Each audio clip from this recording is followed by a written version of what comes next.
Hey guys, I'm Ruben Gomez, the host of the Seasonal Movement. Thank you so much for being here. We have today a special guest. We have Kam Knight. And Kam Knight is a coach and international speaker, a best-selling author of dozens of books in the area of mental, emotional, and physical performance. He is known for he's known for bringing a fresh solution to insights that are rare departures from traditional ideas. And because of his fresh perspective, his books have become the global standard for their perspectives on topics which we have helped over 500,000 people. Now, when he's not coaching or writing, he's traveling, having traveled over 100 countries over the world. And I think that he brings a very fresh perspective of what it is to, be happy with less, be connected to nature. So I'm sure that's going to pop up. But as we introduce our guest, I want to start with a question, Cam.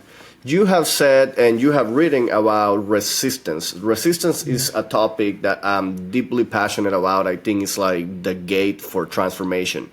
And the way that you have described it is as the board of directors in the brain blocking our actions. So if we zoom out to biology, where do you see resistance showing up most clearly in our bodies, in our brains, and in our emotions? Okay, thank you very much for having me on, Ruben. And that's a very awesome question. So I'll just kind of help people understand what resistance is and how it works, and we can dive into that answer. So the part of the brain that creates wants and desires, it actually works separate and independent of the part that allows us to act on that desire. Very important to understand this, so I'll say it one more time. The part of the brain that creates wants works independent of the part that allows us to act on the want. So we have one part of the brain that is creating wants, and more or less, it's pretty unrestrained. It's creating wants at a pace faster than anyone can achieve. And then we have this other part of the brain that actually checks and evaluates that want. And if a person wants to kind of understand how the biology of this works, is it mainly happens between two main systems, the limbic system and the prefrontal cortex. So the limbic system is the center of our emotions, but also our wants, desires, and motivations. And then the prefrontal cortex is more or less the part that controls our future planning as well as our behaviors and our impulses. So we have drives being generated by the limbic system. And then before we can actually act on those impulses, they filter through the prefrontal cortex where they are kind of evaluating to see that if we should do it. And so some good examples would be, let's say we see some dessert. And so the limbic system will kind of flood our bodies with a rush of dopamine to go grab it. It's the push. Then the prefrontal cortex might say, but you're on a diet, and that's the pull or the resistance holding us back. Or we could be laying in bed wanting to just stay in the comfort of the bed. That's the limbic system. But then the prefrontal cortex might go, then you'll be late for work. And a great analogy for this all is to imagine a kid in a candy store. That kid just wants everything. And the parent is like the kid trying to keep the kid in check. And so this is kind of more or less what's kind of going on with how our wants and resistance show up and how within our brain it's showing up. Wow. So you have a bunch of examples. You just gave us a few of them. They're very simple, very easy to understand. Thank you so Yeah. much. Can you go into showing us perhaps two or three other examples, a little perhaps more in depth? Yeah. Because I think that the general idea is pretty clear now that you gave those Yeah. few examples. Yeah. So anytime a want or desire stands before you, it gets evaluated by resistance using a whole host of criteria. And if the desire is not in line with the criteria, resistance will keep us from taking action. And again, back to the question you had asked, a great way to think about this is to think about standing before a panel of judges or board of directors. Every decision that comes up must go through them. And even if one of the members is against the idea, it will not pass. So, what are these criterias or panel of judges? Well, they can be something as simple as limiting beliefs. If a person doesn't believe something is possible, or if they do think it's possible, but deep down they have a belief that it's not possible for us, then resistance will show up. That's like a psychological reason for resistance. Another can be more physical. So, and it can be related to habits. Habits are designed to keep us in a routine and pattern of behavior. And in their efforts, habits will do everything they can to make sure we stick to that routine or pattern of behavior. If they didn't, they wouldn't be very good at what they did, now would they? So if we're trying to do something that goes against what we've been habitually ingrained to do, resistance will arise. It doesn't matter if what we're trying to do is helpful and beneficial, it just will be difficult to do. And it can also, I know you talk a lot about seasons and you have a lot of passion around it, it can also even come down to seasons. And that can also cause resistance. And to really help a person understand what I mean by that, it helps to understand that we humans are made up of life forms so small they can't be seen with the naked eye. So billions of molecules come together to form the cells in our bodies.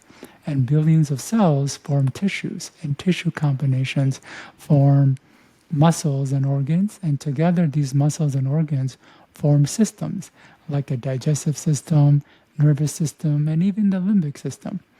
And these systems make up us. And so, all who we are is made up of a lot of smaller parts, and seasons do affect it, depending on the light that we're receiving, how much active we can be during a particular season, affect what's going on internally, and that will in turn influence how things are operating, and depending on the energy and mood that it's creating, it'll create our thoughts, and as a result, it'll create our actions. Wow. So, So you just break down the environment affect us, the yes, seasonal environment to be even more precise, yeah, affect us because it penetrates our molecules and it yeah, creates, you mentioned mood and I believe energy is energy, what, yeah, energy, yeah, energy and mood. So, I mean, this is just in line with my work. Thank you for bringing yeah, that up. welcome. And then the mood and the energy creates, I The, think if I hear you correctly, was a mental framework, a mindset. Is that you didn't say those words? You said something else, right? yeah, it triggers our thoughts, Or and our thoughts? Yeah. thoughts lead to our actions. So if we don't have enough energy, then our thoughts aren't going to be saying things like, hey, let's go out and do this.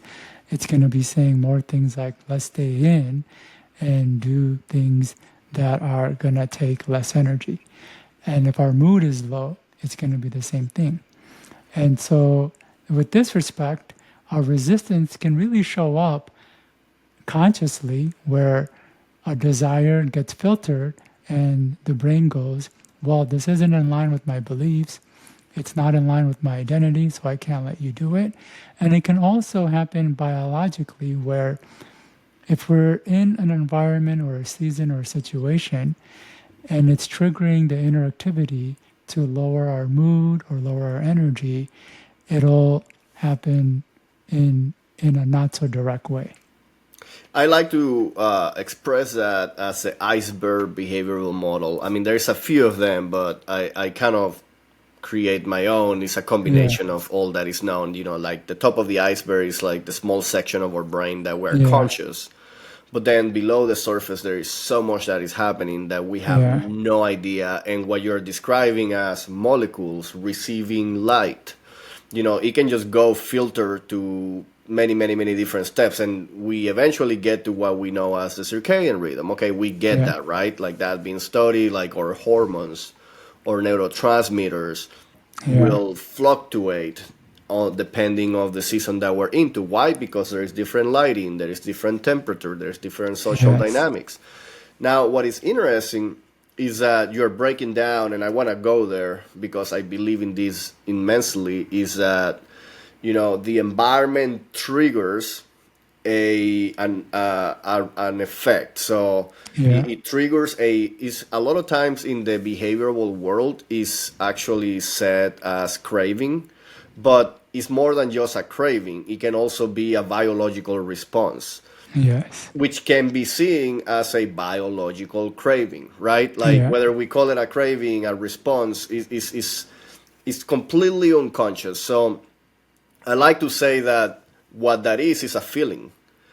We might don't process it, we might feel it, and it's below the water in our subconscious. Sometimes we feel it because it's a deep feeling. Wow, like I am aware that I'm feeling this way. I'm very anxious or I'm very tired. But a lot of times it just happens in a level that we're not even aware of, and you are describing Yeah. that as energy, as mood. Yeah. So again, the environmental cues, the seasonal environment triggers a craving or a biological response, and then you are just saying a thought, a thinking, Yeah. a thinking process. Now, I think we're getting into the area before we move into the action, because those are the steps, like Yeah. a feeling, a thought, a behavior. I want to break it down. Like, can we stay on that thinking process? Because I think that Sure. where is the key, right? I don't think that we very much can control. I mean, to a certain degree, we can. So, for example, I have a happy light right here in Yeah. front of me. It's like one of the lights facing me, and it's because we're entering into the fall, and it's because lighting is at a premium right now, Yeah. and I want to get as much as I can before, I don't know, 2 p.m. So there is a little level of control that we have over that biological response. But even if we don't, there are things that we can do as we think through it. So I Yeah. would like to break into your psychological frameworks Yeah. of that resistance. Okay, that sounds good. And there's a couple things that you said that will be really important to really add to. So there isn't a direct line of communication between our conscious and our unconscious mind. Much of our unconscious mind is hidden, which is why it's called the unconscious. So more often than not, we don't notice the unconscious activity that is influencing our conscious thinking that ultimately lead to our behavior. And a lot of it is being influenced by a lot of the stuff that we're talking about, not just the light, but the activities that we're able to do, the foods that we're eating, which is also affected by seasons because certain seasons, certain types of food is more readily available than others. And that is all playing into the cells, tissues, muscles, organs, and systems to generate the thoughts. And that is really important for us to know.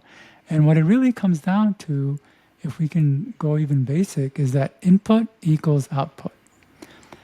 Like what you put in is what you get out. It's a law of the universe.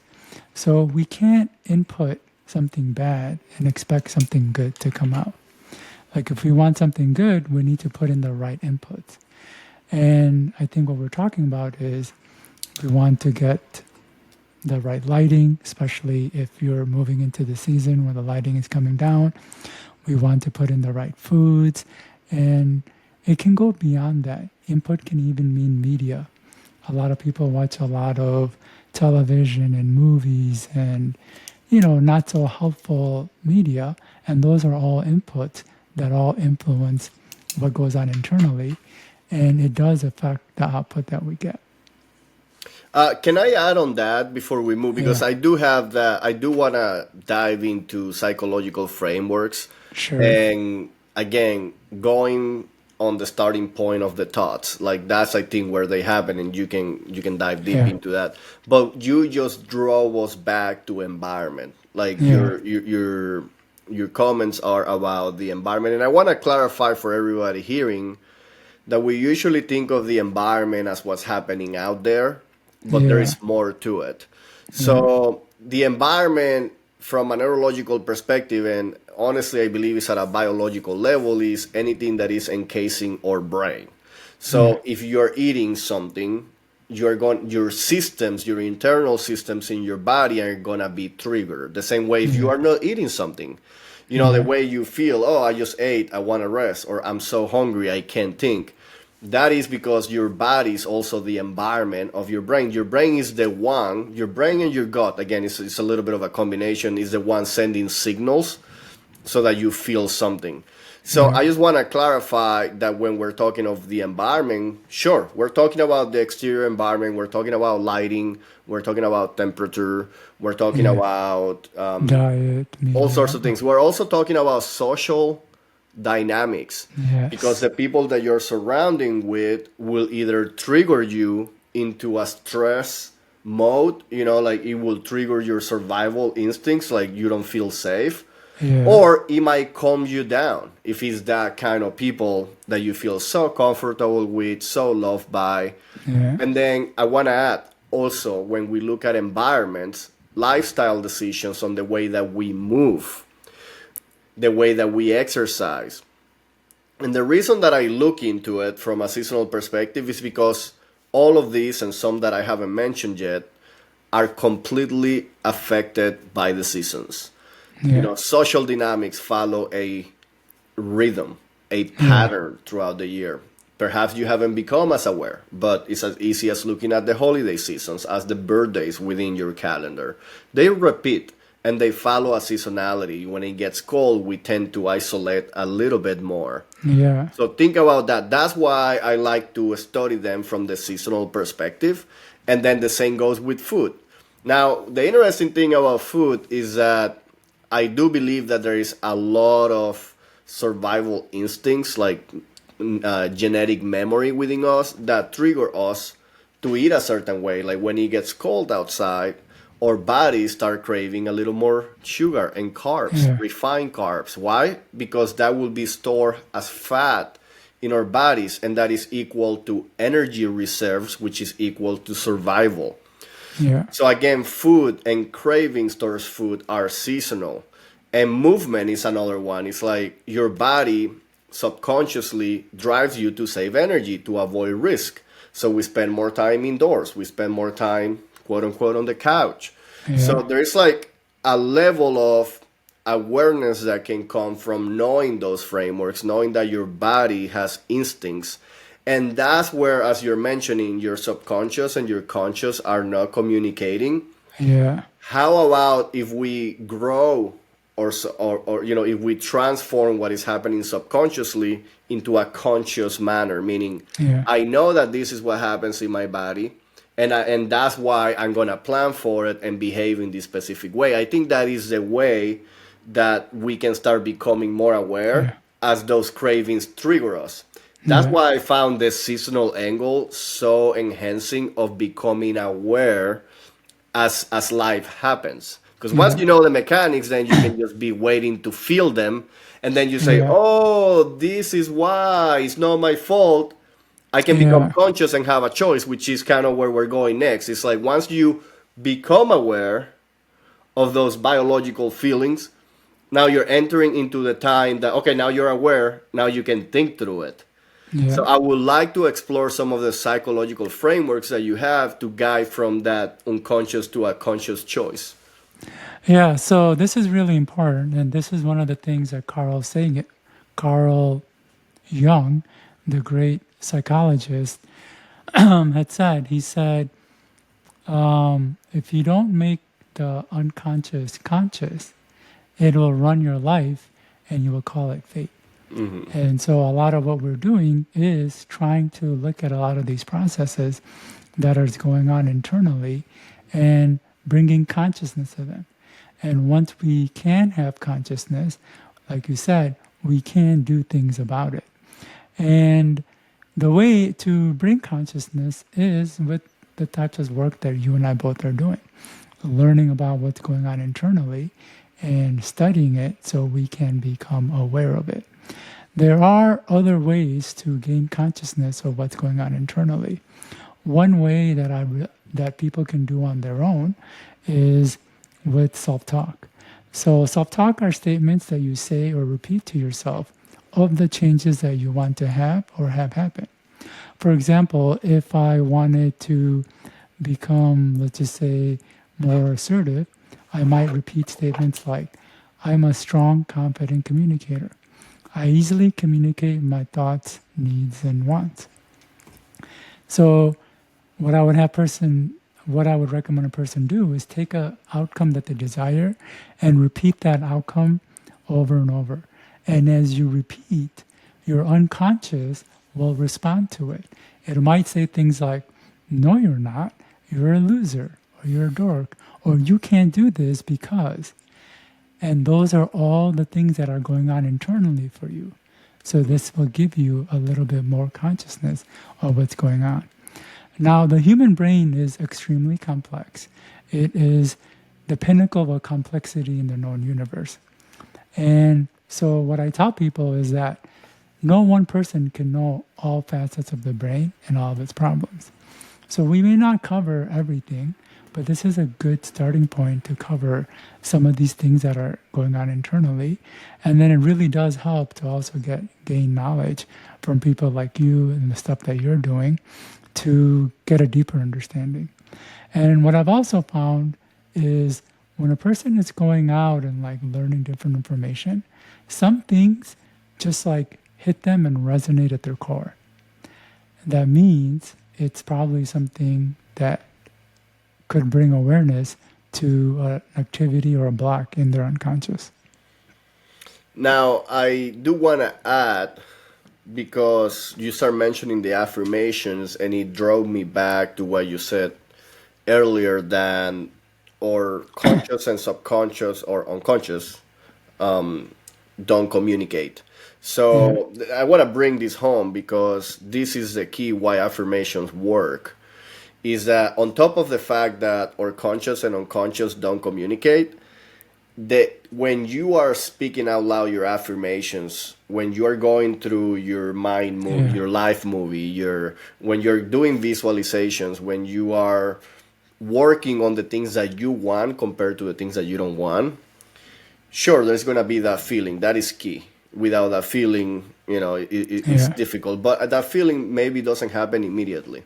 What I want you to become aware of why this works is because on top of the fact that they don't communicate, your brain doesn't know the difference from a lie and from the truth. yeah, If you are able to vividly imagine an outcome in a way that brings that feeling, that satisfaction, by you imagine it vividly, then your brain won't know if it's actually happening or if it's yeah, just being imagined. It doesn't know the difference.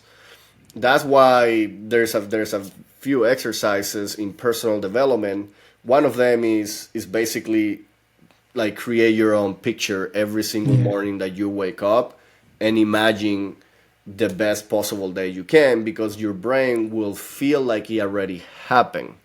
yeah, So this is super interesting, and what I want to conclude this comment with is that you're mentioning that the brain is one of the most complex organisms within the universe, and I will completely agree to it. yeah, But at the same time, in the past, I have used, I'm guilty of this, and it's kind of like you go to one extreme and acknowledge that this is extremely complex, and then on the other extreme, sometimes in the field we say that the brain is primitive, and it doesn't evolve as fast as we are evolving in society.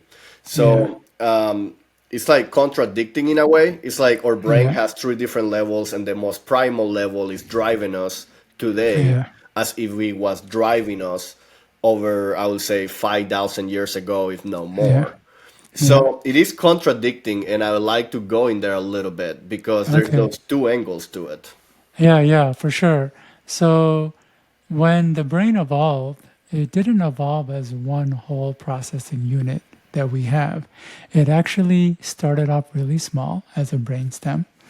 And then from there, other parts evolved. And from there, it got bigger and bigger. And so the brain evolved by having new parts added to the old. And we humans like to think it's the newer parts that are actually in control, when it's the older parts that are really driving us.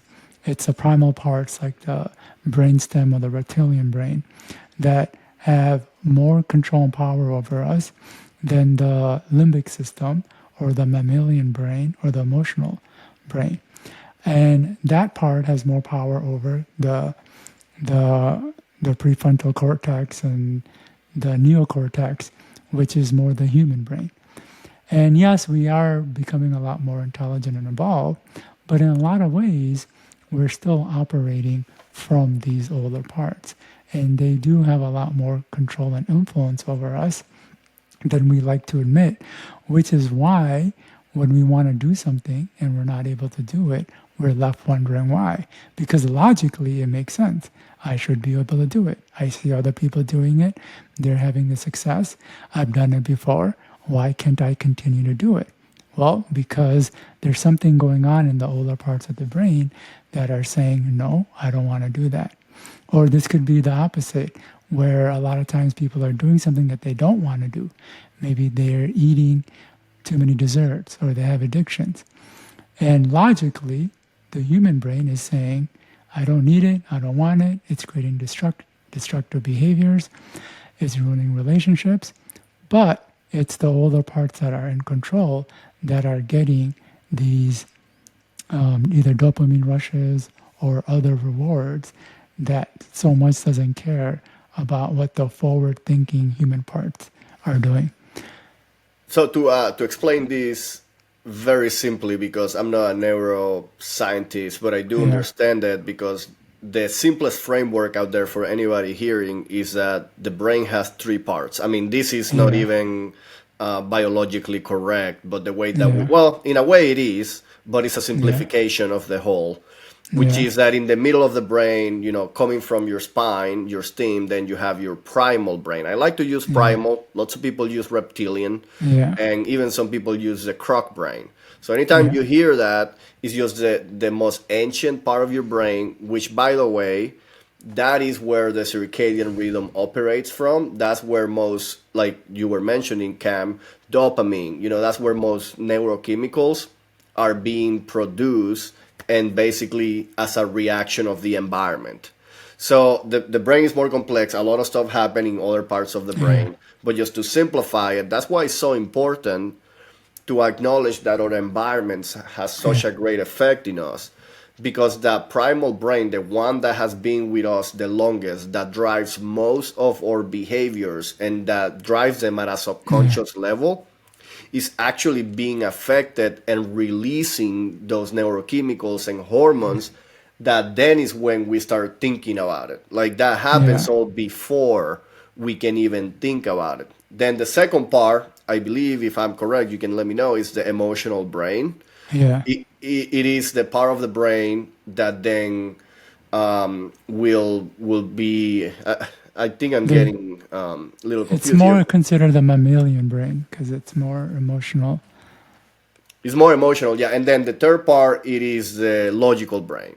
Yeah, the So the neocortex. neocortex, the frontal cortex, like the parts of our brain that we need to use logic. Yeah, But like you said, Cam, they are not the ones that are in control yeah, most of the time. That's yeah. why the iceberg behavioral model brings such a I clear love it. picture that is like just a little piece of the iceberg is what you can see. The rest below the surface is actually what is driving most of the action. Yeah, yeah. And I want to add one more thing to it to answer your question. You said, you know, we're changing. Society is evolving much faster than the Yeah. brain. And it comes back to what I had said earlier. We are made up of life forms so small they can't be seen with the naked eye. So billions of cells have to come together to form the tissues, muscles, organs, systems that make up us. And that takes time. That doesn't just happen in an instant. It can take months and years to do. And that's why habits are so difficult to start and break because all the individual parts of us, down to the very cells, have to change, realign, and rearrange ourselves for that new behavior. And unfortunately, technology and society are moving much faster than allowing us that ability. And it is becoming a little bit more challenging. And what I help people understand is when it comes to new habits and behaviors or developing a new skill, there's only one way to do it, Ruben. It's not done by wanting to, needing to, having the motivation, or someone saying you can do it. It happens one and only one way, and it happens through repetition. Yeah. If you repeat something, it'll start to ingrain as a habit. And it doesn't matter if the thing that you're repeating is good or bad, as long as you repeat it, which is why we can develop destructive habits. And so, not only is it a challenge because it takes time to develop these new behaviors and skills, but it can only really be done one way is by repeating that behavior, habit, or skill. And not a lot of people are teaching us that. People are just saying you can go do it. There's a lot of motivation and inspiration out there that is leading us astray from the biology of how things work. So it makes it a little bit more challenging. Wow, we are definitely going to go deep in that. I just want to go back to make a comment Yeah, on sure. how the society is evolving a lot faster than our brain. And in my book, I have a chapter that I mentioned that I truly believe we live in the biggest experiment humanity has ever taken, and we are the subject. And the reason why is because technology has evolved so fast over, and I say 200 years to be even wider. We Yeah, can say since the industrial revolution, since the invention of the light bulb. So it's not even 200 years that we are experiencing this growth, and this growth is accelerating, is yeah, exponential. The light bulb that we experienced when we were, in 1900 was very light, like didn't have that much light compared to the LEDs that we are facing yeah, now, or phones, or TVs, or screens. They're yeah, everywhere. yeah, So when it comes down to lighting, to electromagnetic frequencies, to technology as a whole, our brain hasn't had enough time to adapt to it. So it is an experiment. And not trying to be controversial or anything, like I'm thankful for technology, but we have to be aware of that. We have to be yes, aware that even though our brain is the most complex system in the universe, we are still adapting to what happened perhaps 100 years yes. ago, 200 years ago, and it's impossible to for our brain to consciously decide how it wants to adapt to something that just came up 10 years ago. It's just not going to Yeah, happen. it doesn't. And this is why I personally believe we're seeing a lot of these mental, physical, and emotional challenges people are experiencing, whether that is, you hear about ADD, bipolar, autism, Parkinson's, a lot of these conditions, we're almost starting to think about normalizing them. Hmm. And I don't think we should go in that direction because we're now facing an environment that's vastly different than the environment the human body evolved to be around. And I think it's really important because I have done the same thing for myself. I don't have a lot of lighting in my place. I try to use a lot more natural lighting. Even my computer screen, I have it on dark mode, so I'm not getting as much light. I have set the blue light off, and I'm not watching a lot of media content because, at the most basic level, media is just really fast. Yeah, there you go. Really fast producing light coming at us that is really affecting our ability to focus, concentrate, as well as our mood. And I've gone so far where I bought my house on an acre of land out in nature, and I eat only at farmers markets. So I won't even shop at grocery stores. People think Trader Joe's and Whole Foods is healthy when it's just healthier. Yeah. It doesn't mean it's actually good. And so I've gone, and the reason I've gone to such great extents is because I experienced a lot of challenges when I was living the way traditional people are living right now. And it does affect us. And if it wasn't, we wouldn't be seeing all these challenges people are experiencing, again, with the mental, emotional, and their physical health.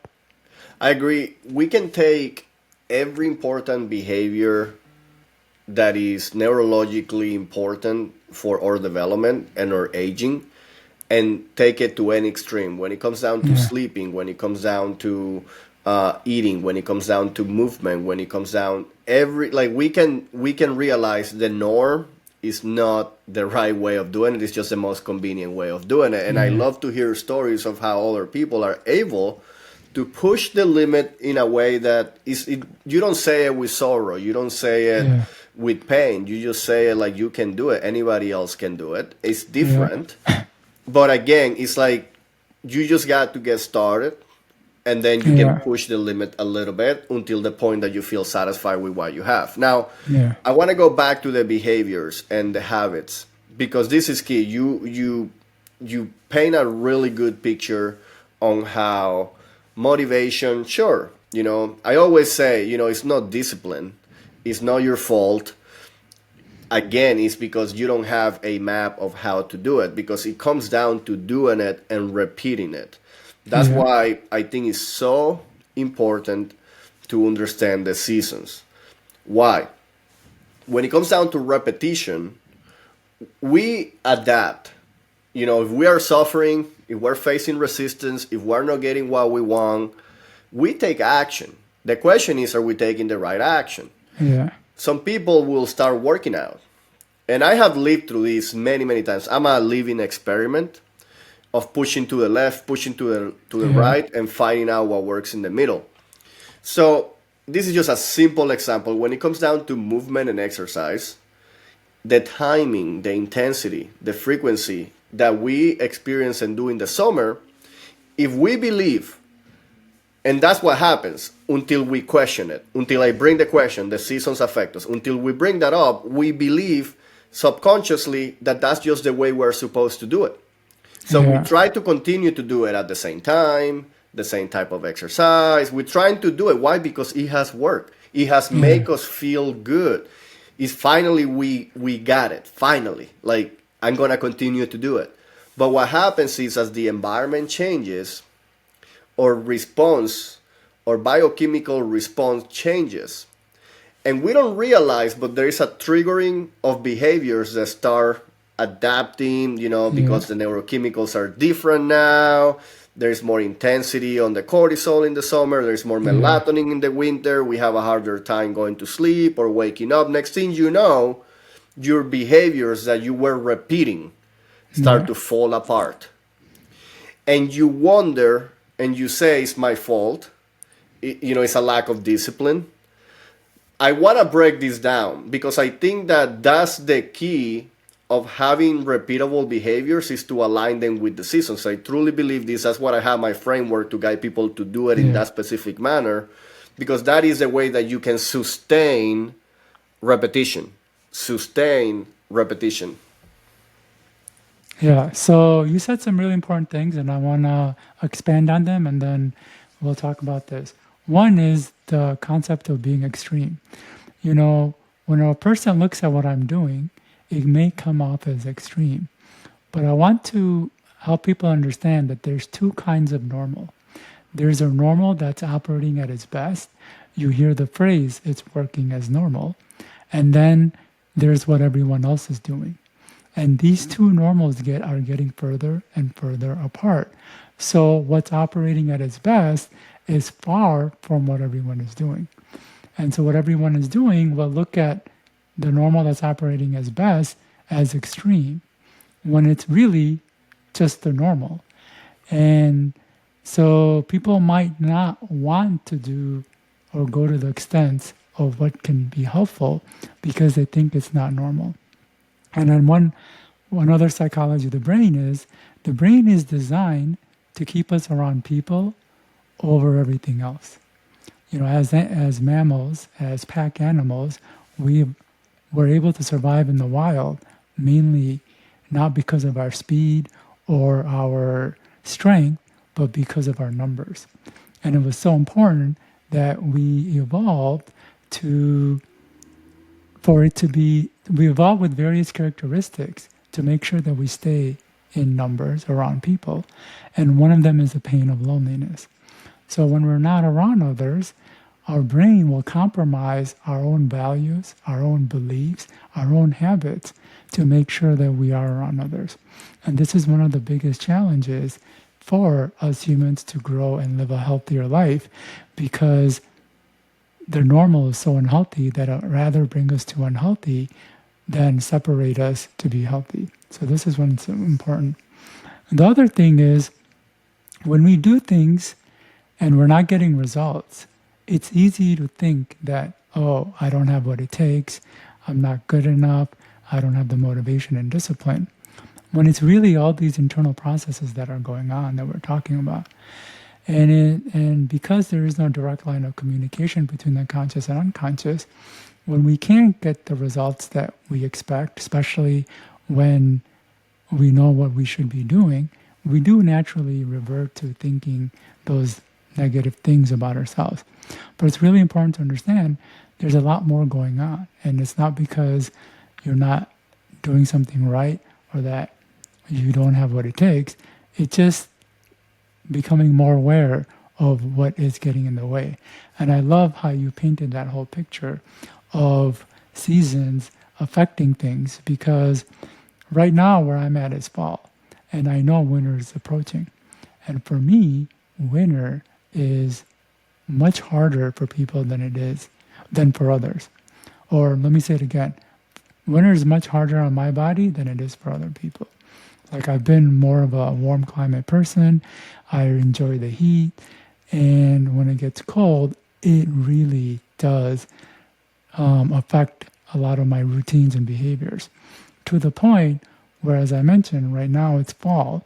I'm already thinking about how I'm going to set up my environment so I can still continue to do the things that are bringing me success in my life and where I'm able to do my routines. You know, one of the things that helps me more than anything is my morning routine. I have about a 2-hour routine that I go through that includes my exercises, drinking water, the affirmations, gratitude. I even practice dance. And as long as I do that every morning, it really sets the stage for the rest of my day and week. But when it's winter, it's colder. It's harder for me to get out of bed, harder for me to stick with the routine, and sometimes I don't even do it. And so now I'm thinking about how can I set it up so the temperature when I wake up is going to be optimal for me to want to just naturally get out of bed and go to the different rooms where I have different parts of my routine and get my day started. So the seasonal aspect is really huge. And you know, it's interesting, Ruben, no one's really talking about it. Like, you're the only one that I've met that's going that deep into it. I fall in love with it. I did it out of survival because I am from Venezuela. I grew up in Yeah, the tropical weather, summer all year round, being outside on the beach with no t-shirt and just on the yeah, ocean. And now I live in the Midwest where we get harsh winters and, it's just basically the extreme on the summer and the winter. And it yeah, did affect me so negatively. I struggle. There is nobody out there talking about it. I look it up. There is information, there is valuable information. There is enough information that if you can put it together, it makes sense. yeah, But it's in pieces. It yeah, doesn't really give you that flow of how the year works. So I like to think that I had to do it to survive. yeah, After that, I thrive. And that's when I realize, wow, like this thing that I'm doing actually works. yeah, And I see so many other people around suffering as I was suffering, yeah, and I can help. Because we all have goals and aspirations, and until we achieve alignment, there is resistance. I like to think yeah, that any routine that is not in alignment with our seasonal environment, with the environment of the moment, is creating friction, slowly but surely. So the first day, the winter arrives and you haven't think about anything and you continue to do the same things that you were thinking, and you start having a hard time waking up, then you start having a hard time going to that room because it's too cold, then you are basically out of alignment by not planning for it. And over time that friction becomes real resistance that shut sticks down, and the repetition that you were bringing through your Yeah. habits, your routine breaks. So I like to think that my mission in this world is to guide people to become aware of that. Yeah. And before I get even, because I want to get practical. Like you just mentioned some things that you're doing. I want to know what are the things that you're doing. I want to tell you things that you can be doing immediately and everybody hearing, because we're transitioning. Like as we are, Yeah. maybe you're hearing this, it's the summertime, it's different, but you're going to have another winter. Yeah. So one thing that I like to look is start with the evening routine. So you're mentioning Yeah. how important your morning routine is, and I say like for 99% of high achievers, the morning is a big focus. And I like Yeah. to say, hey, that all happens because you set it up in your evening. So there are things that we can do in our evening. You're mentioning temperature. I think that's Yeah. the real value of smart thermostats, or at least programmable Yeah. thermostats that you can put a schedule to it. And again, this comes by understanding how the part of our brain that is primal is influenced by our environment, aka in this case, what we're talking about is temperature. And is that when you want to go to sleep, you want it to be as cold as it's going to be. So your circadian rhythm goes into a shutdown mode. And as you wake up, you want it to be as warm as it's going to be. Yeah. So, like, start hitting that thermostat, like, put the program to be as hot as it's gonna be. If you're planning on waking up at 6 in the morning, well, you put it as hot as it's gonna be by 5. You naturally will start waking up hot. And another trick is in the wintertime, this is like the cheapest out there, which is having a sunrise alarm clock. I don't know if you have Uh, tried those. I have seen those. Yeah. So it is $20. You can find them on Amazon, and essentially it's just an alarm clock that has a big light. So you can set it up to start turning the light on and gradually increase before your time to wake up. So what happens to me is that I wake up before the sound goes on. Ah, nice. But the interesting thing is that, and it's because this is all scientifically proven by circadian rhythms, is that it's not that you just wake up, it's that you wake up in a better mood, you wake up ready to go, you are just like excited for the day. Compare that to the alarm clock that goes when it's dark and you're like, snooze it. No, like you are actually waking up in a good mood. It's interesting. It's super Yeah. interesting. So that's just lighting and temperature. Yeah. And I know that you perhaps have considered getting sunlight on your face first thing in the morning. This is what is interesting, is that, let's be honest, how much light are you going to be able to get in January and February when it's cloudy and dark and Yeah. cold? So that's where the happy light kind of comes in place. And it's by acknowledging that all circadian advice out there tell us that we should be getting natural light. Like, absolutely, like get as much as you can. But actually, most of that light that we want to get is in the form of red light, red infrared waves. And you actually don't get it through your eyes, you get it through your skin. But when it's cold, you are covered. So that's where the seasonality of certain biohacks, I think, is the most important. It's like, sure, all the biohacks out there work. I think what is key is to understand how to use them season by Seasonally. season. Yeah. So I am making an investment on a red infralight. Like I have waited long enough, but now the fall is arriving, and like data is now very obvious of the benefits of it. So I'm investing on that, and I'm gonna put it on my desk so I can use it while I'm working. You do have to protect your eyes, by the way. But the other one that is huge, again, is just to because of the seasonal mindset that we have. Have you considered a treadmill on your desk? In the summer, it just goes and collects dust because we Yeah. walk so much. Like, we're doing so much. But in the winter, we spend so much time indoors that it really becomes very desirable to have one on your desk. So Ah, that is to create movement when in a season that we usually move less. Does that less. make sense? Yeah. Yeah. So it's like the key is to understand what we're missing on a season and increase it. Give what we know is good for us, give a little more by the form of a biohack, a behavior.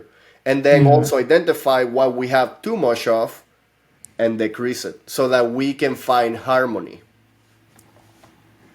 Wow, this is huge. So I do have both a morning routine, a daily routine, as well as evening routine.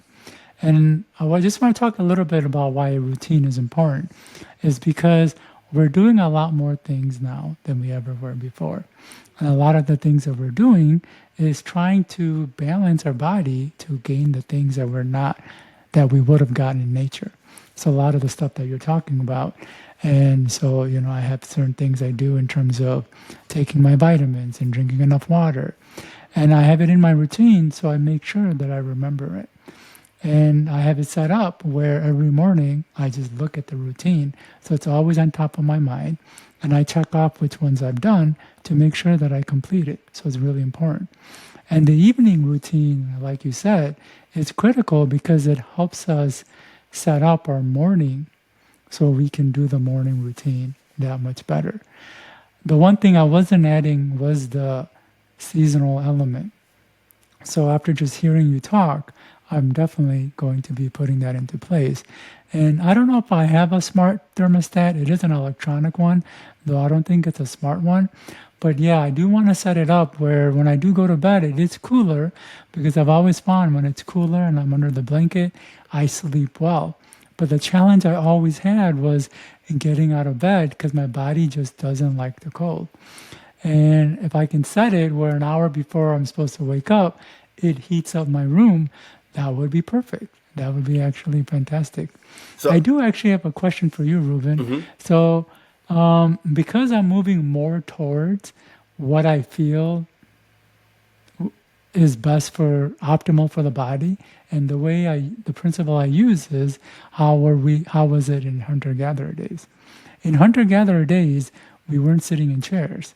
We were either squatting or we were standing. So I got a standing desk. And do you think I would still need some sort of treadmill or something if I'm going to be standing anyways? yeah, I have a standing desk, and in order to work on a treadmill, you do need the standing desk. So it's kind of like they come together. Yeah, I say you said the key word, and you said it before. And before you asked this question, I'm like, oh, I gotta bring that up because that's key. And it's like it made me think, okay, what am I helping people to do? I know I'm helping people to align, but align with what? With yeah, nature.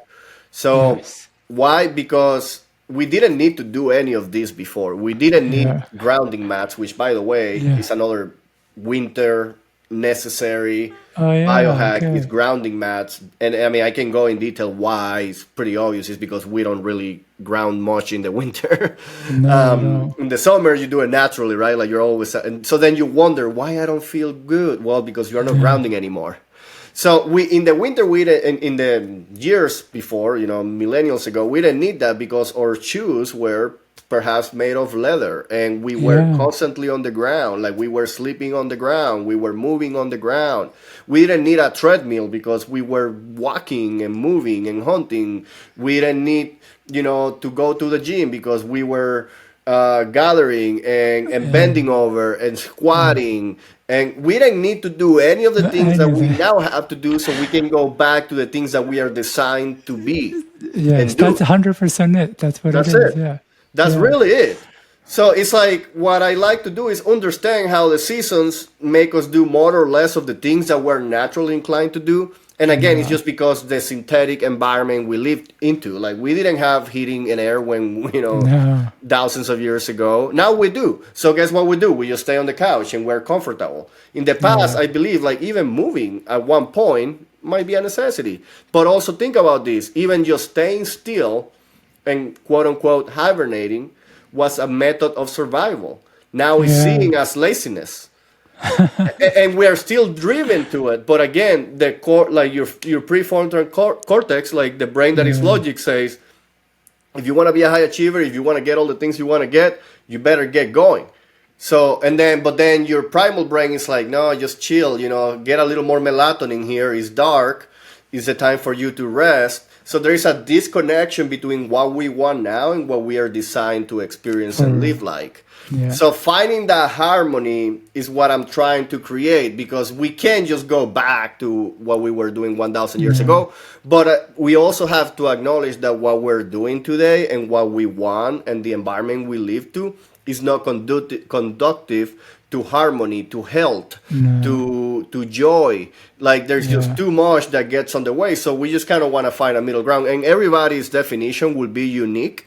What I want to do yeah, is guide people through it, and that's what I do through my method. Which, by the way, I'm gonna give it to you. Like it's just a product that I have. It's just like a step by step of doing exactly what we're just talking about, awesome, and yeah, appreciate that. and it just will help you understand.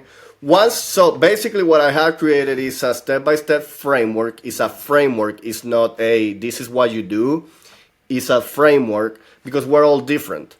I also acknowledge that we have different body types, like the way that you were explaining earlier about our steam brain, how it develops more prominent for some people than others, the same way that our gut develops more prominent for some Yeah, people than others, the same way that different organs. And this is because as we are developing embryologically, we develop differently.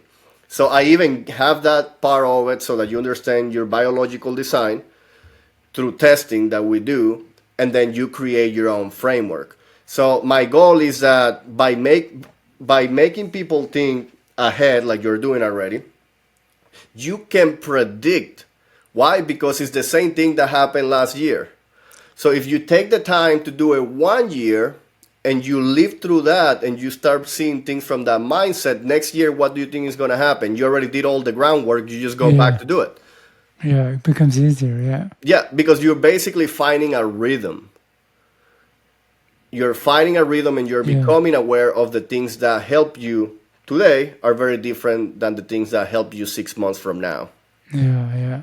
Wow, this is awesome, man. I really love the intentionality that you put into it. And I know you said it's because it's something that affected you. And I'll be honest, I've been to Venezuela. I've been to a lot of parts of Venezuela, and I know how beautiful and amazing that weather is. It just makes you want to be outside where you're not even thinking too much about it. It's just like that's what people are doing. They're Well, outside. I wanna bring that into perspective because you have gone over 100 countries and you have Yeah, seen, like you have noticed about people living closer to nature versus yeah, people living in our modern environments. In the U.S. and yeah, most of the developed countries, and how environments shape our willpower. Like the push and yeah, pull across different cultures is so different, yeah, and you have seen it firsthand. So I just want us to bring us a little bit of perspective, like literally, like this is what I have found. And because some people haven't lived the US and they have no perspective, and this is an opportunity for you to bring that into us. yeah. So there's a lot I can say about this. And the first thing I'm going to say is that unless a person has kind of left the environment that they are living in or grew up in, it's hard to know that there's a whole new way of thinking or even living. And like you said, if you're living in the US, you may not think that there's a completely different way that people are approaching life. And that was the case for me.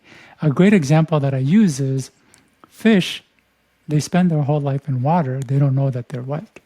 They don't know that there's another medium, such as air and things of that nature. And a lot of what I am doing is not because I did the research or I just thought this would be the good thing to do. A lot of what I am doing is because I had the fortunate opportunity to travel to over 100 countries. So I've traveled from everything, everywhere, and seeing people from all walks of life. The indigenous from the Kuna in Panama, the Inuits in Greenland, Maasai in Africa, Aboriginals in Australia, as well as various indigenous in Asia, to developing nations, first world nations, people living in extreme luxury and whatnot. And what I noticed is, people who are living in a more natural environments where that is their baseline, their smiles are here to here. They're just naturally smiling. So I've been into the depths of the Amazon. I've slept in the oldest rainforest. in Malaysia, as well as the oldest rainforest in Australia. I've hiked the ice sheets of Greenland, hiked the tallest mountain range in Africa. So I really left no stone unturned. And in that, the people who are more outside and more in nature, it was actually a complete mental shift for me because I thought growing up when I wasn't happy, it was because I needed more. I needed more money, a better car, more clothes. And if things weren't going well, it was because I didn't have enough. That was the conditioning I had. And it felt so real as if the sky was blue. But then when I would go to these places and I would see people just smiling, socializing with almost nothing, at first I just didn't get it. It was just like, I'm like, what are these people happy about? And the more I traveled, the more I saw it, the more the connection I was starting to make about how important it is to connect back to nature and what we're seeking. And I do believe this to be true. The way the brain is built, although it seems like we need more to be happy, it's actually when we have less is when it's truly more at a more pleasant state. And when I was traveling, in the beginning, I had my suitcase and backpack were much larger. But the more I was traveling, the more the weight was weighing me down. And so I started letting things go to the point where I only had some clothes, my laptop, shoes, and toiletries. And that was the most free and happy that I've been. And even when I moved back to the US, I still made sure to integrate a lot of the stuff that I picked up from that. So I live a pretty minimal lifestyle. And I did get a house recently, but I made sure that I was around nature and that I owned the nature. So I'm on an acre of land. And I don't do too much on the land because I just want the nature to flourish. So I have wild turkeys, wild deers come through, the sounds of birds. I mean, those are all things what our brain is looking to hear. And that's what it gives us satisfaction and joy because it's going, there's life out there. If there's life, it means we'll have food. And if there's food, there's likely water. So everything's going to be good. And, you talked about certain grounding things. One of the things I noticed is that majority of the people in the indigenous cultures were walking barefoot. And they had great posture. They didn't need the shoes. They didn't have the back problems and the knee problems that we're having. In fact, I did the Inca Trail, which is considered one of the toughest trails. And we had porters who would carry a lot of this heavy stuff. And that trail is tough. And a lot of these porters were carrying all this stuff with just either slippers or just barefoot. And again, it really changed my perspective. So now I try to walk as barefoot as possible. In fact, when I go out, people are always asking, are those shoes or are they socks? So I have these shoes that barely have any sole in them.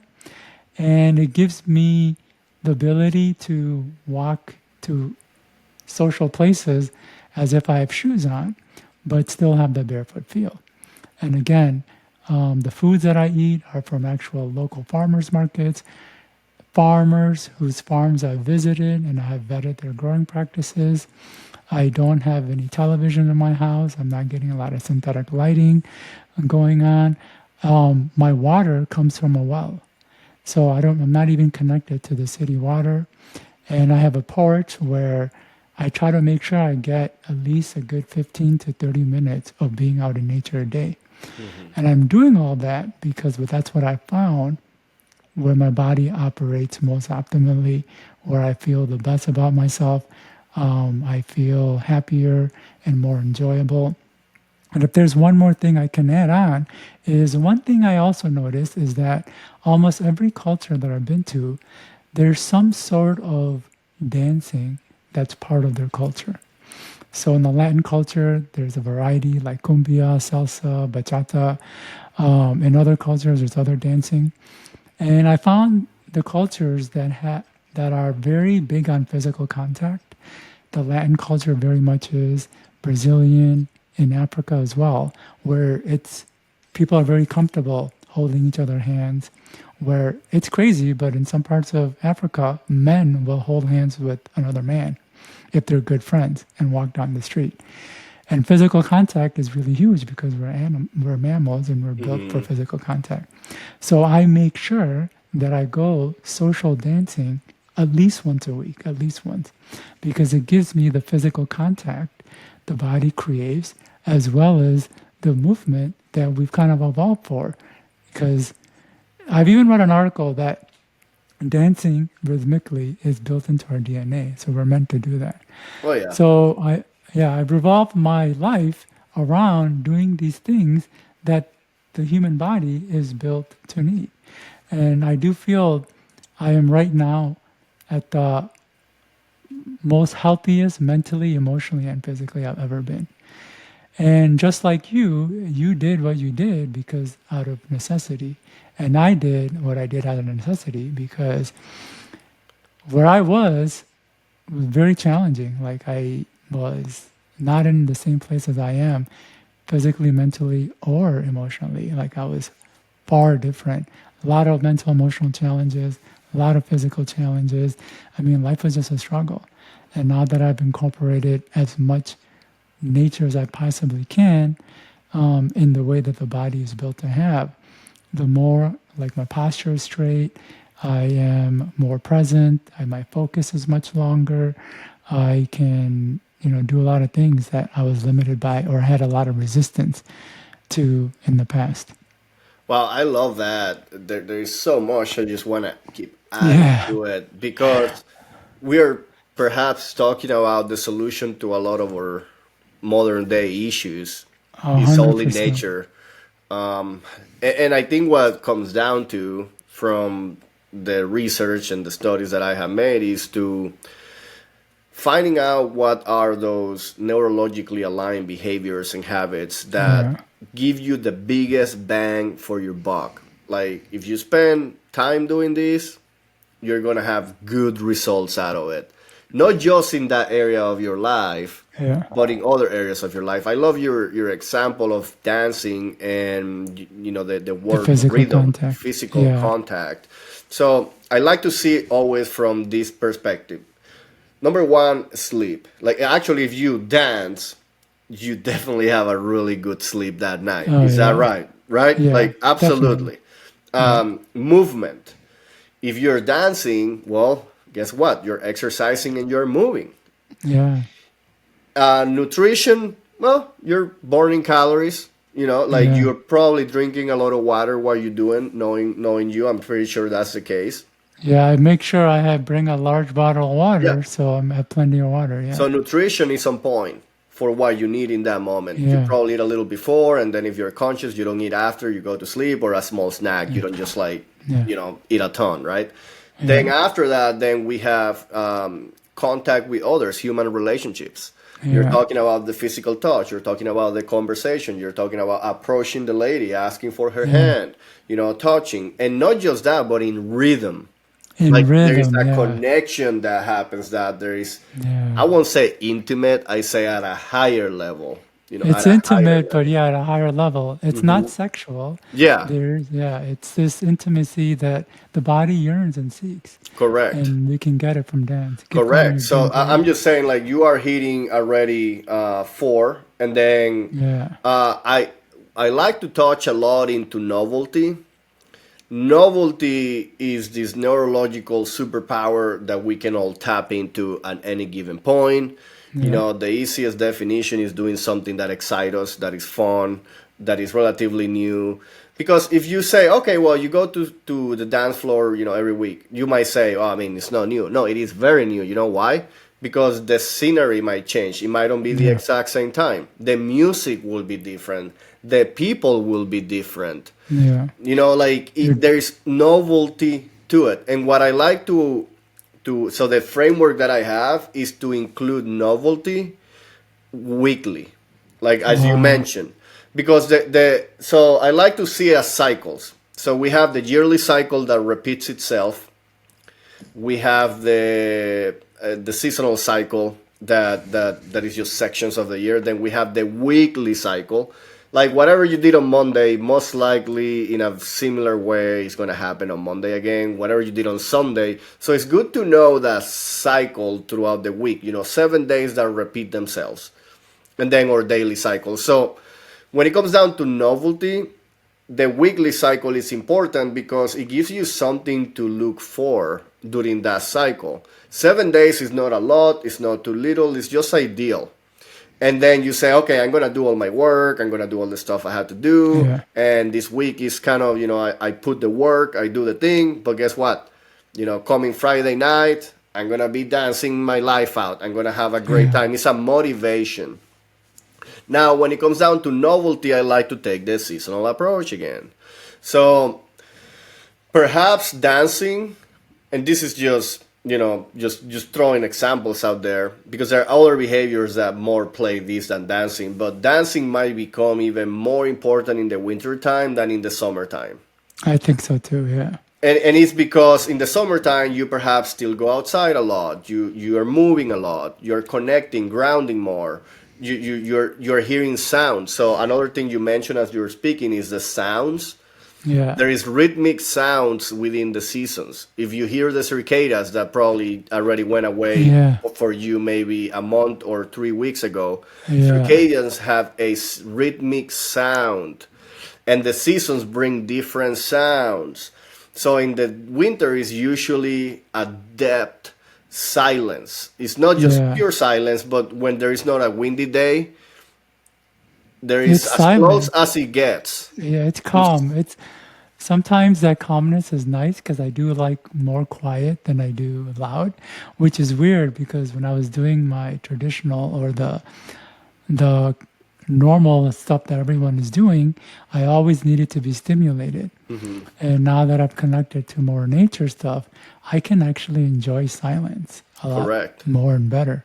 Yeah, but go ahead. So, since the winter there is more silence, perhaps going to the dancing floor might be a little more vicious. This Yeah, is an example of how yeah, certain behaviors will benefit us differently depending on the season. So, I like to say, for you is dancing, for other people might be dancing, but in the summer it is gardening. Or yeah, for other people, it might be sewing and quilting in the fall. So, like, if you find an activity that is in alignment with that season, then look at it as seasonal, meaning it's not going to be there all year round, but guess what? It's going to come back next year. So, it usually comes in the form of a hobby. Whether for me yeah, it's a very athletic hobby, it's kind of the stuff I like to do. I play basketball in the winter because I realize I don't play baseball in the winter, and I like the physical movement, and I like this, and so it's just what works for me. So what works for yeah, that's what I do is a framework because what works for everybody is a little different, but the yeah, principle is that what do you need this season? What is interesting is like the same analogy that I gave you about the treadmill, that in the summer it's going to be collecting dust. Like it is meant to happen yeah, because you're just walking outside. It's actually negatively affecting you to stay yeah, inside walking on yeah, a treadmill when everything outside is calling your name out. yeah. So, In fact, your treadmill should be collecting dust in the summer correct, so that you are going out and getting that activity correct. out. Yeah, It is a seasonal activity. So the same thing happens with hobbies. So for some people is that they experience a joyful activity during a specific time of their life and they pick it up. It's like, oh, this is my new hobby. So they start quilting. It's just an example. Or they yeah, start writing or they start reading. And just picture this. It's winter time. The person found their strike, and every evening they're reading, they're turning their fireplace on, they're drinking their tea. Amazing routine. They go to sleep like a baby because they have no blue light on them. But then as we transition into the spring, the person gets a little farther and farther and farther away from that little corner yeah, because now it's getting lighter for a long time. Now it's time to do a lot more chores outdoor. And the person, this is what is interesting. Some people will develop a sense of lack, like, oh my gosh, I'm not disciplined enough. So they perhaps trying to force that behavior, and after they can't force it anymore, they drop it, And then they sell everything on Facebook Marketplace. It's like, Yeah. I don't do this anymore. When the right thing to do is to box it or let it collect dust, knowing, oh, this is the thing that I do during this season. It's not an all Yeah. year round thing, it's just during this season. So that's how we bring novelty very methodically. Now, novelty spread throughout seasonal living, though, and that's Yeah. what I wanted to get to. Without the Wow. mechanics, novelty, the people that are the happiest, the people that live with what we call nothing, which is in fact everything, they are novel, like their life is novel because as the seasons change, they have to move with it. So there is a rhythm, there is a flow to it. It's not rigid. It's not, oh, this is what I do. I go to sleep at 10 and I wake up at 10.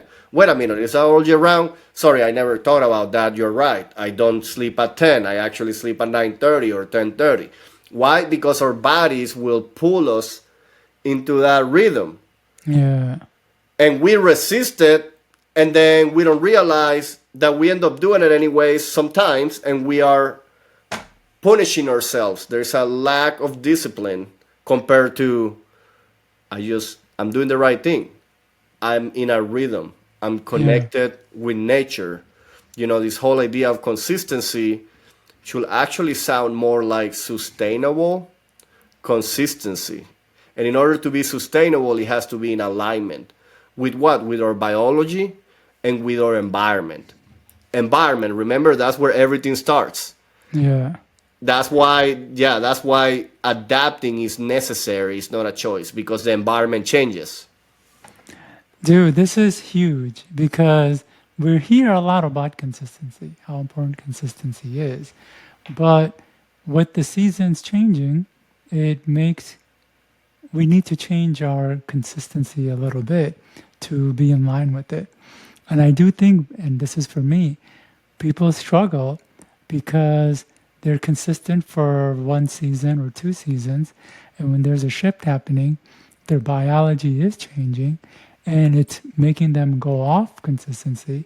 And then they feel like, oh, I'm not good enough or I can't do something right. And when it's really just changing the rhythm of it. And I'll be honest, I'm a big proponent of consistency. One of the concepts I talk about when it comes to overcoming resistance is consistency. It's not about how hard you work, but how consistently you show up with your efforts. So a person can make far greater progress showing up with mediocre efforts on a regular basis versus their A game once in a while. But I didn't really integrate this part because I think it is really big. And I do even see it in dance. In the winter months, a lot more people are going to the dance shows. There's a lot more leads and follows and people I ask and people I end up meeting. But summers, this past summer, I'm like, I haven't even wanted to go just because there aren't as many people there. There aren't as many options to ask follows, and a lot of the dancers aren't that good, in my opinion. So I don't enjoy it as much. And then, I'm still forcing it because consistency. But maybe I just need to take a break and do something that the other dancers are doing, which is probably enjoying their time out doing other stuff. So that's really huge. I want to add one more thing that I noticed in my 100 country journey, and it wasn't actually from seeing people or people in society. It actually came from animals. And this is why this particular aspect I have in my morning routine, otherwise I wouldn't have if I hadn't noticed this, is that no matter what part of the world I visited, and no matter what animal I saw, and I've seen the gambit. I've scuba dove with hammerhead sharks in the Galapagos. I swam with the whale shark in Honduras. I have been in the game drive seeing lions, cheetahs, leopards, um, and just everything in between, camels, horses, alligators, caimans, things like Caimans, that. yeah, caimanes. Caimans. And what I noticed is that almost every animal stretches when they wake up. Mm. Almost all of them. They go through. Some of them actually have a routine where a bird will stretch its wings, the dog will stretch his arms and legs, cats will stretch their whole back, and we're not taught that. And so I've integrated stretching as one of the first things I do in the morning. And I think it's really important that we're not so we're a very important part of the human body. It needs to be stretched and stretched regularly to operate at its best. And when I focused my more time on the stretching aspect of things versus just working out, because I think working out is important, but also putting more as much weight in the stretching, man, that's when my posture really started to get better. A lot of the chronic pains I used to have started going away. And it doesn't have to take a lot of time. Sometimes just doing one of these like morning stretch that takes 10 to 15 seconds, but doing it every morning can be enough to give the flexibility that your body's seeking. Okay, so I think that where this is leading is into yearly programming. So Yeah. when we're talking about movement and exercise, I do agree. Well, number one, I stretch pretty much every day. You know, I wake up, I Yeah. have my little routine. I'm stretching throughout the day. Like right now, I stretch like 3 times today because I just catch 9 innings on Sunday. Yeah. And I Yeah. went to the gym yesterday, and you know, like I had to be stretching constantly. Yeah. But But you know what's crazy, Ruben? Most people aren't. Even people who are working out, they're not, which is why I wanted to bring this up. But go so ahead. that's why I want to talk about it because you're bringing a very important point, and it's not about making everything seasonal and so on, but it's gonna come up as a perception that I have about exercising, Yeah. which is sure there are things that we, you know, like I said, stretching absolutely, like you just stretch as much as you can every day. Yeah. But then you're talking about creating routines that are beneficial for our body. Before that, we were talking about novelty. Yeah. Before that, we were talking about natural, just basically Nature. nature, like what we're created to be and do. So, you know, our brain actually will be craving novelty every so like it's just looking for things to do to keep entertained, to learn. You know, neuroplasticity happens because of it, and our bodies benefit from different types of movements. They definitely benefit from the strength workout. They definitely benefit from mobility. They definitely benefit from elasticity and stretching. They benefit from long runs. They benefit from short sprints. Like our bodies will benefit from any sort of movement. Now we have different bodies, so everybody Yeah. will benefit differently. But if we can come up to an agreement, will be that our bodies will benefit from a variety of movement. I think that's a better way of looking at it because, Now, let's see how we can be methodic about adding a variety of movement to our routines. Because otherwise, it's like salt and pepper. Like if you spray it, it's just everywhere. It's like a mess. Like you don't know when yeah, you're doing one or the other. you have to be So systematic. yeah. So talking about seasons, what is interesting is that that's what professional athletes do. It's called yearly programming. It is about understanding that you have a main exercise, and that exercise will be based on whatever your hobby, whatever your body type, whatever you have around to do, whatever is the thing that you just enjoy. We can call that your season. You are in season. Now, there's two ways of doing yearly programming. That's what professional athletes do because they usually play a sport. But then for the common person that doesn't really have a competition drive for a sport, they can do it by the seasons. Now, this is interesting. They can align their exercise routine based on the season. And there is like, we can go very deep there. We can also go very deep on the professional athlete. And I'm going to stay there for now because it's simpler to understand.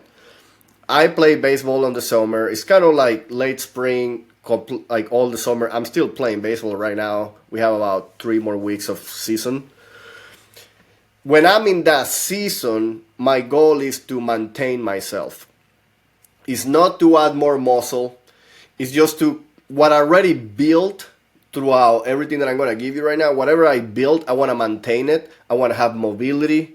I want to feel good. I want to be fast but strong at the same time. I want to have everything that I have built throughout the off season. So my workout routine is very different during this season because I play Wednesdays, I play Sundays, and that's what a professional athletes do. It's like they understand those differences and then they build their year around it, which is something that we can all do. Why? Because we benefit from that variety. Oh, You can wow. plan Yeah. ahead, you can predict it. It's called yearly programming. It's like, there's formulas how to do it. Oh, So wow. because of that, now we are methodically integrating variety into our workouts, and we are benefit from it because if we just do the exact same lifting, which is what a lot of people do, number one, it gets boring. Number one, they drop out. There wasn't a finish or a beginning. Yeah. So every habit, every workout that we have, we want to have a beginning and an end. Like my goal for the next 6 weeks is, it keeps you motivated. It breaks it down in chunks. And when you're doing yearly programming, you realize that during a specific season, once the season is over, I go into my postseason, which is recovery.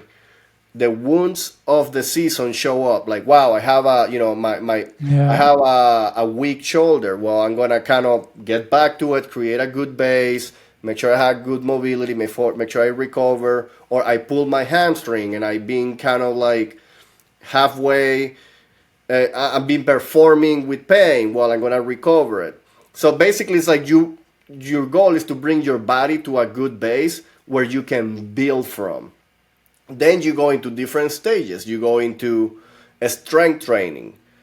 That's when you start doing certain lifts that will increase your muscle mass, which we all agree that is positive to age with muscle because as we age, we lose it.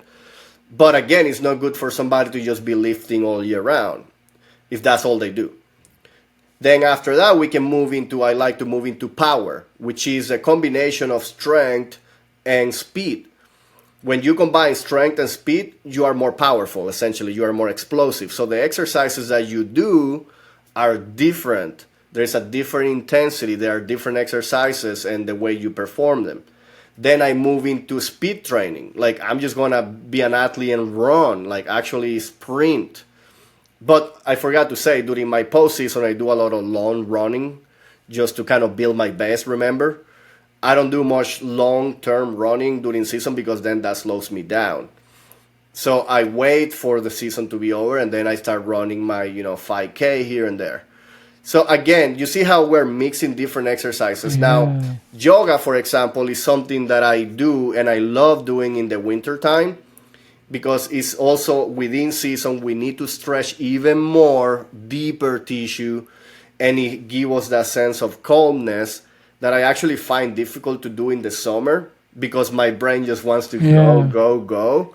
So I'm matching an activity with a season that becomes easier for me to do, that becomes even more beneficial because in the winter we tend to shrink a little bit. Like Yeah. the clothes that we wear is heavier. We can't be barefoot as much. You have your way, but even when it's Yeah. cold, you perhaps put boots because it's just freezing. Yeah. So, Yeah. so like we tend to gain bad posture, and again, yoga during that time of the year is more beneficial than during the spring and the summer because we're perhaps doing more gathering.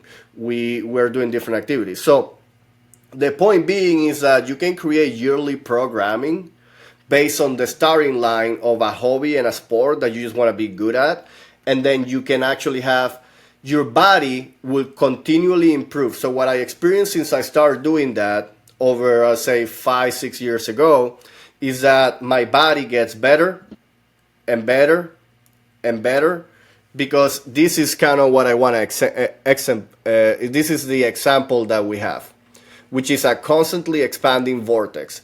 And by applying the seasonal principles to every area of our life, we get to experience that.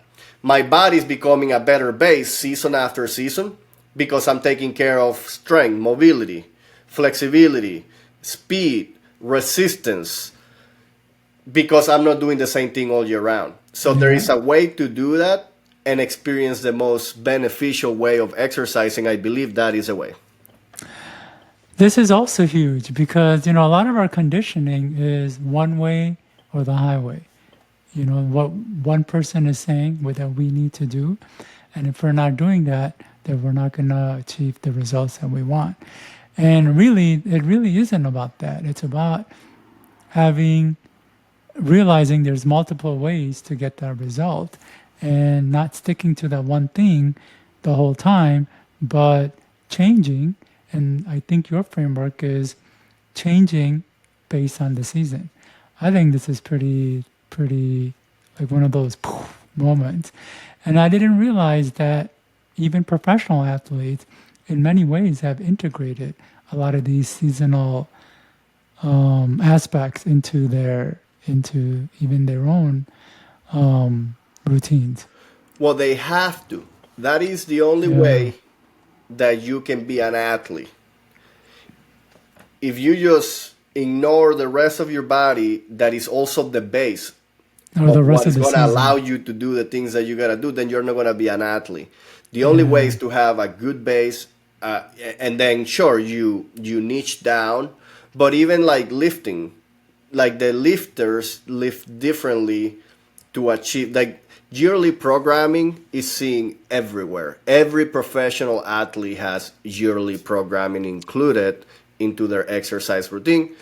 So it's not about perfection and making the average person being an athlete, but when we're talking about being the best version of ourselves, that is the way to be the best version of ourselves from a body perspective, is having the most athletic body that we can have. And when we are just doing one exercise, we are actually inducing negative atrophy because our bodies compensate. And guess what? You don't just want to go for a run. You just don't want to just live. You want to do it all. You want to be a healthy Yeah. human being.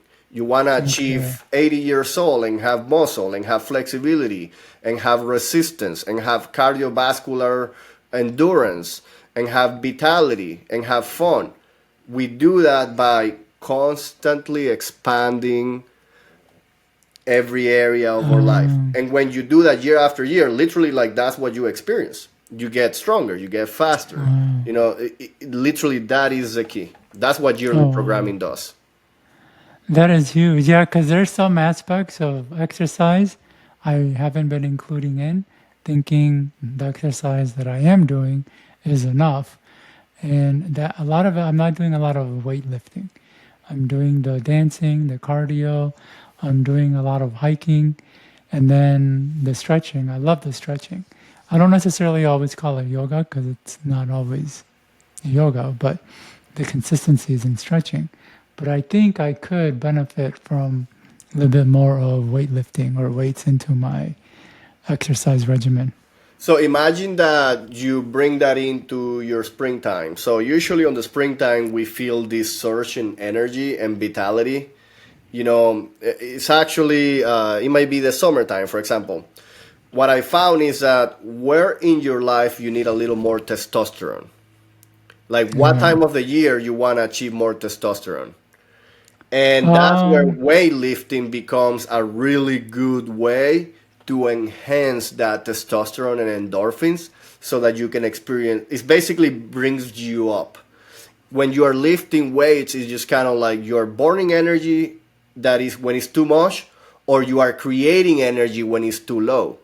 So look around your seasons and realize, where do I want to create more energy? And perhaps it might be 2 months of lifting through your 12-year month. oh, Just two wow. months.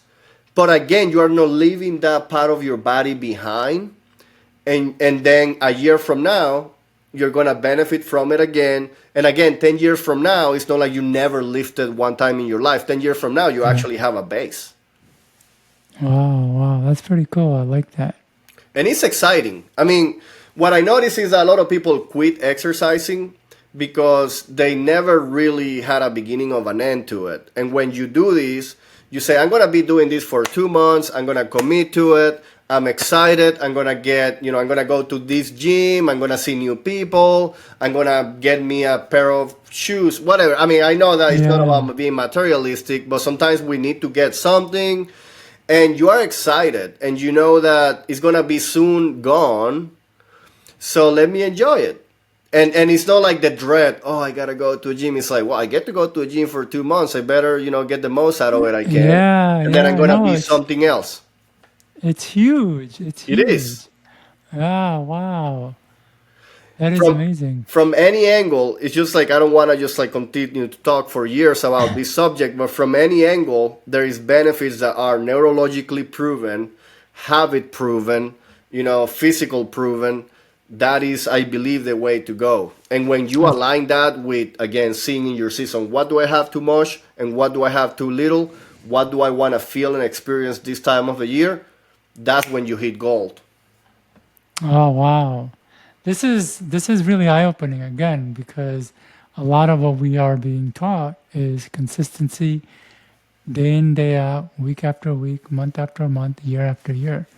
And sure, some people do hit it, but it's a very small minority. I mean, we're talking probably less than 1%, and probably even far less than that. Let me bring But it if into we can, perspective because, like, I do believe that being consistent and doing the same thing in and out has a place to it, yeah, but it's just for very few instances. For example, somebody that lives on the equator doing the same thing in and out might be very feasible and doable, right? So that's what I'm saying. I'm not going to say that's wrong, but I'm saying for the majority of people living on the northern latitudes and the southern latitudes of the world, that makes no sense. And let me explain why.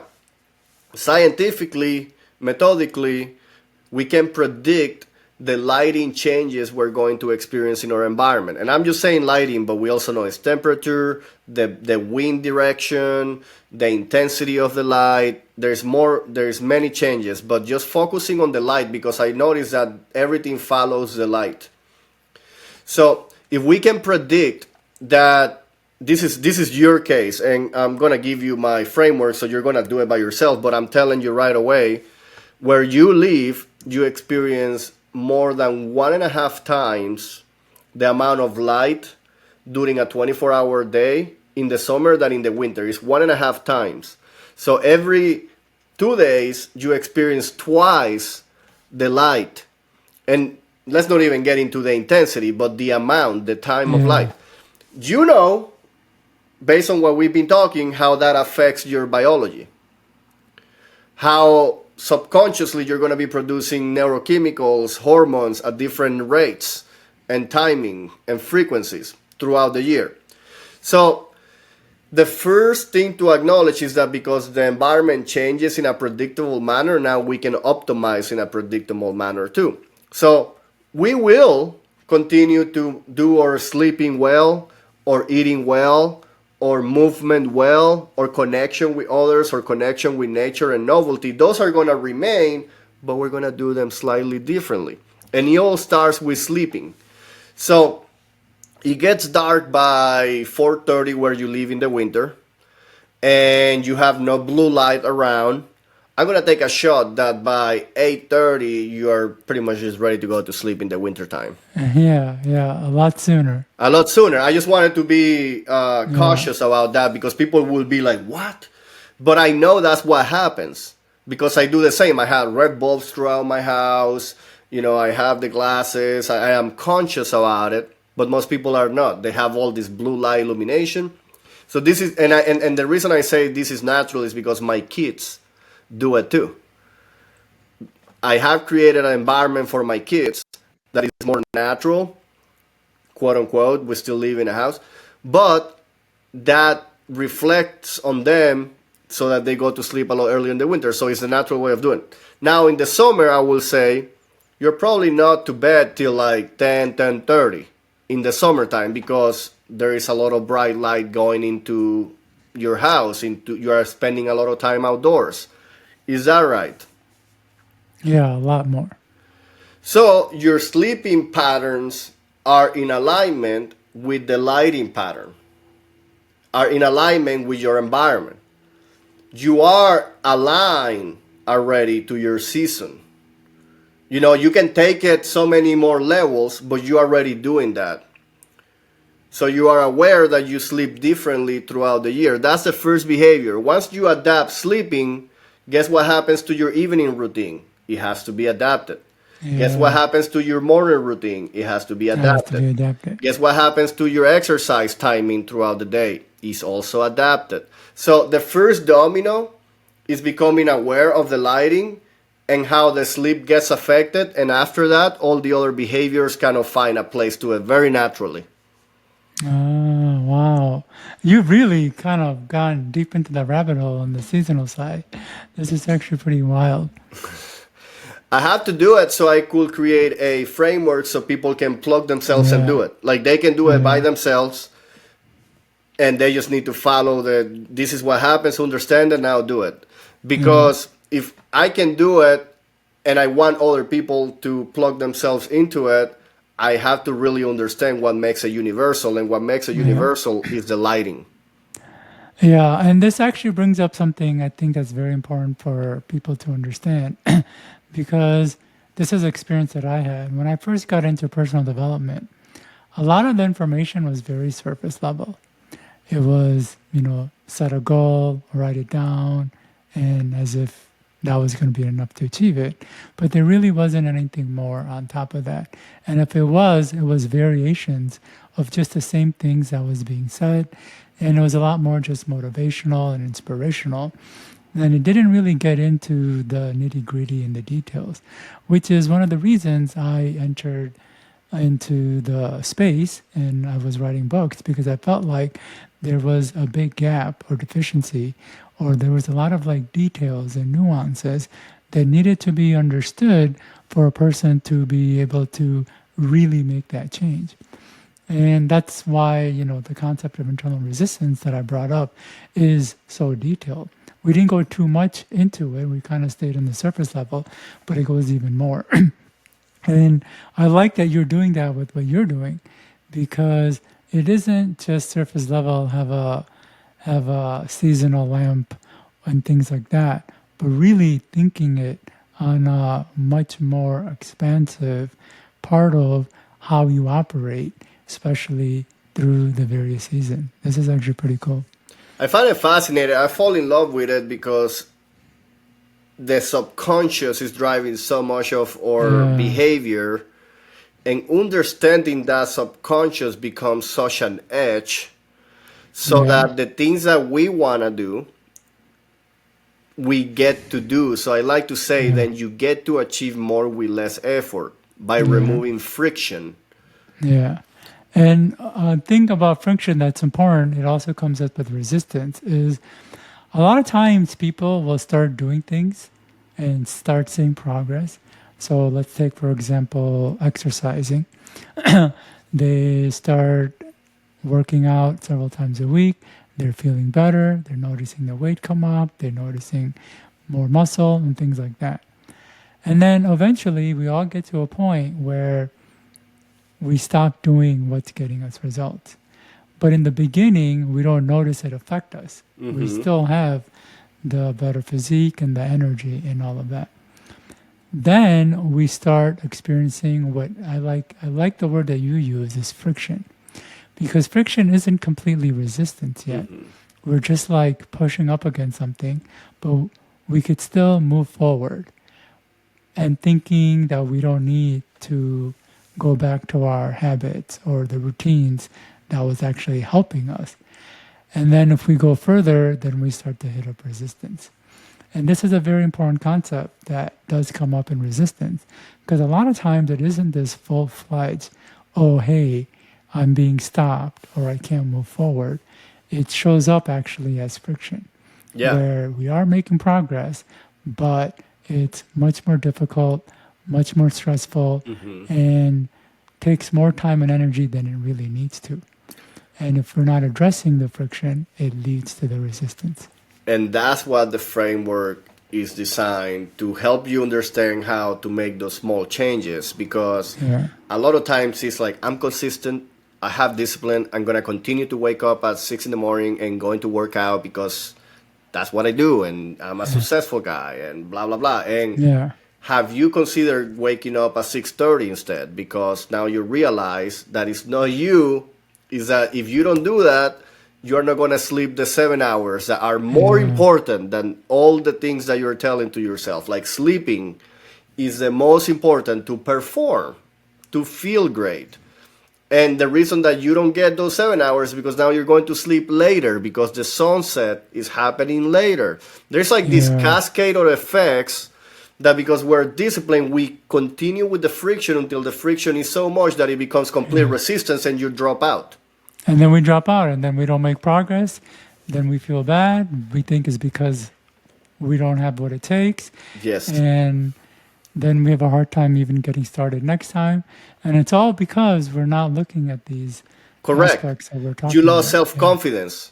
Like you lose your self confidence, your self Yes. belief. You are not worthy of taking another chance on yourself. Why? Because you already did it and you failed. Why would you try it again? Yeah. That all happens because of that friction. And what is interesting here is this is where things kind of take a switch, and that's why I mess so much with different angles. And I love doing it from a seasonal perspective. This allows me to do this. Is who are you? Are you the consistency? Who are you? Are you the one doing the behaviors, or who are you the one that feels something? This is important because you are none of those. You are the awareness of all of it. So when you can separate the fact that you feel a certain way by rationalizing that is because your environment is making you feel a certain way, now you can realize, well, if I feel that way, that's not me, that's the environment changing this. I have awareness of that and I get to choose again, Yeah. going back to the beginning of the episode, having a choice. This framework is all about having a choice. And I also have some Choice. frameworks, as you do, you have frameworks. I have frameworks to help people go from becoming aware to having a choice. Yeah. Wow, this is huge. This is good stuff. Ruben, can you believe it's almost 2 hours? Yeah, I say this is the end of the podcast. Yeah. I could probably go for 3 more hours with somebody so thoughtful like you. This is the longest episode I Yeah. have ever recorded. Oh, wow. I And really yeah, appreciate I hearing that. thank you for your patience and your curiosity and your openness and all the insights that you have been able to share. I think at the beginning we already said you have many books. By the way, they're all on the description down below on this episode. We're going to have all the Perfect. handles, personal website, so that you can contact Cam. I mean, I say we have a great episode. If you want to drop a notch, a last notch there, we're able to wrap this baby up and Yeah. enjoy your day. Yeah, I'll do that by just saying I want people to understand that wanting doesn't equate to having. Just because we want to do something doesn't mean we'll take the necessary steps to do it. And that's because we have this thing called resistance that comes up. And if we're not aware that resistance will come up for the various reasons that we discuss or the other resistance that are out there, we can be blindsided. And when we are blindsided, it can lead to those feelings of, oh, something's wrong with me, or I just don't have what it takes, when it's really these other things that we need to look at. But if a person can be aware that resistance will come up, then we can be a lot more prepared and it actually get us to the finish more easily. And I Yep. just want to end by saying, if anybody would like to learn more about what I've done, I've got my books that you can catch at kamknight.com. I have a course called Conquer Internal Resistance to Achieve Your Next Goal. You can also learn about that at kamknight.com. And again, we only touch on a very small piece of resistance. It goes much deeper than that. And I have actually developed a technique that helps people go into their unconscious to work on their resistance it, at the unconscious level, which is where the fastest changes and improvements happen. And you can reach me at mentor@kamknight.com. Wow. Well, thank you so much, Cam. Thank you, everybody, for listening. As Yeah. always, keep it seasonal, and I will see you in the next episode.